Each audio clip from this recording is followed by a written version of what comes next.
Hello friends, Arabian bread pudding எப்படி செய்கிறதுன்னு பார்க்கலாம். இது ரொம்ப டேஸ்ட்டாகவும் இருக்குங்க, ரொம்ப ஈஸியாகவும் செஞ்சிடலாம். குழந்தைங்களுக்கு இது ரொம்ப பிடிச்சமான புட்டிங்கும் கூட. வாங்க இது எப்படி செய்கிறதுன்னு பார்க்கலாம்.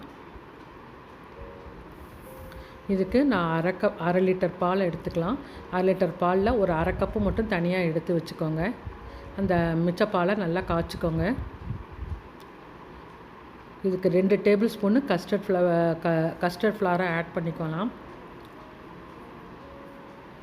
அந்த அரை கப்பு பாலை இதில் ஆட் பண்ணி நல்லா மிக்ஸ் பண்ணி விடுங்க. கட்டிகள் இல்லாமல் நல்லா மிக்ஸ் பண்ணி விடலாம்.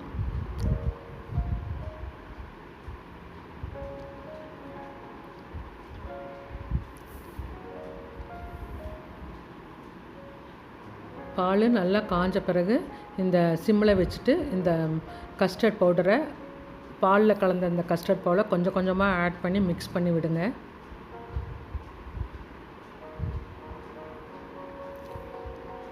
நல்லா பால் திக்கன் ஆகிற வரைக்கும் அடுப்பில் இருக்கட்டும்.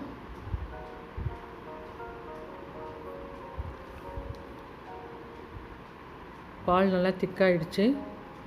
இந்த டைமில் நீங்கள் மில்க் மெய்டு அது ஒரு அரை கப் ஆட் பண்ணுங்கள். மில்க் மெய்டு வேணான்னு நினைக்கிறவங்க சுகர் கூட ஒரு அரை கப் ஆட் பண்ணிக்கலாம். மில்க் மெய்டு ஆட் பண்ணது இது டேஸ்ட்டு இன்னும் நல்லாயிருக்கும். இந்த ஸ்டேஜ் வரும்போது அடுப்பை நிறுத்தி விட்டுருங்க. பால் நல்லா திக்கன் ஆகிடுச்சு. ஆறட்டுன்ட்டு அப்படியே விடுங்க கொஞ்ச நேரம். ப்ரெட்டு ஒரு 6 ஸ்லைஸ் எடுத்து இந்த சைடெல்லாம் கட் பண்ணி விட்டுக்கோங்க. நீங்கள் எந்த பவுலில் நீங்கள் புட்டிங் செய்ய போகிறீங்களோ அந்த பவுலில் இந்த ப்ரெட்டை கீழே ஃபஸ்ட்டு அடுக்கி வச்சுக்கலாம். ஓரத்தையெல்லாம் எடுத்த ப்ரெட்டை இந்த மாதிரி கட் பண்ணி இப்படி ஃபிக்ஸ் பண்ணி வச்சுக்கோங்க. இது மேலே அந்த ஆறுன கஸ்டர்ட் ஃப்ளவரை, மில்க் கஸ்டர்ட் ஃப்ளவரை ஆட் பண்ணுங்கள்.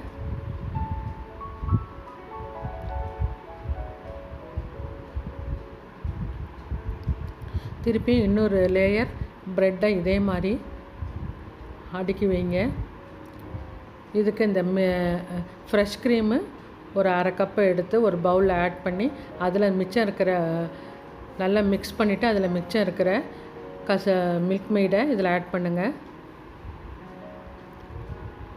ஃப்ரெஷ் க்ரீமை நல்லா பீட் பண்ணிக்கோங்க. மிச்சம் இருக்கிற மில்க் மெய்டை இதில் ஆட் பண்ணிக்கோங்க. இதையும் சேர்த்து நல்லா மிக்ஸ் பண்ணி விடுங்க.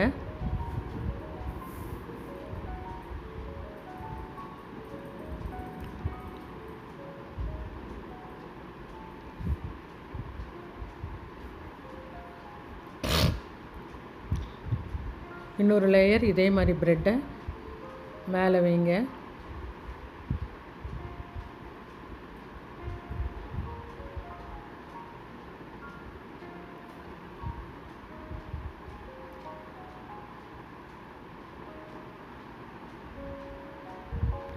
மிச்சம் இருக்கிற மில்க் கஸ்டர்ட் ஃப்ளவரை இதில் ஆட் பண்ணுங்கள்.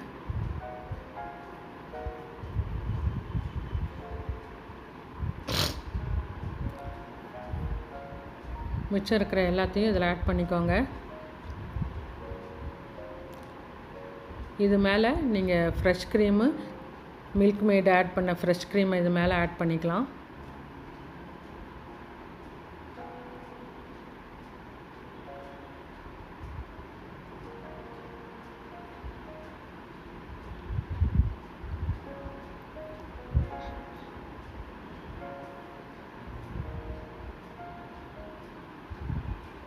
இப்போ மேலே நமக்கு விருப்பமானபடி டெக்கரேஷன் பண்ணிக்கலாம். Tutti frutti, dried fruit, cashew, பாதாம், பிஸ்தா உங்களுக்கு எது விருப்பமோ அது மேலே ஆட் பண்ணிக்கோங்க. நல்லா பொடியாக கட் பண்ணி அது மேலே எல்லாம் ஆட் பண்ணிக்கோங்க. செரி கூட டெக்கரேஷனுக்கு வைக்கலாம். ரோஜா இதழ் கூட சின்ன சின்ன பீஸாக இது எடுத்து அதில் காஞ்சி போன ரோஜா இதழையும் இதில் ஆட் பண்ணிக்கலாம். அதுவும் டெக்கரேஷனுக்கு நல்லாயிருக்கும், சாப்பிடவும் நல்லாயிருக்கும். 2லிருந்து ஒரு 3 மணி நேரம் ஃப்ரிட்ஜில் வச்சு எடுத்து பரிமாறுங்க. ரொம்ப சூப்பராக இருக்கும் டேஸ்ட்டு. எல்லாருக்கும் இது பிடிச்ச டேஸ்ட்டாக இருக்கும். தேங்க்யூ ஃபார் வாட்சிங்.